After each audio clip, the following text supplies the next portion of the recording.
BSLK stock analysis tomorrow and onward. In this 1 minute video, I'm telling you whether both project holdings is a buy or not for me.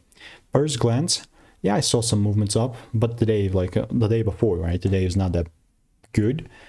I've done this, dropped 5 figures on courses and mentors. You know, I spent 5 years crafting, like mastering this craft. And what's the outcome of this? Well, maybe consistent freaking money, profitability, right? But I'm not gonna get into it. That's the whole point of that video. But I've done 39,000 videos, so you know, you can really, like, literally not hate. You cannot fake this. You can see how much videos I've done. Generally speaking, such a bearish market, and in this case, only if I see the price actually giving me this, show me a double break, then I'm gonna look to further take things down.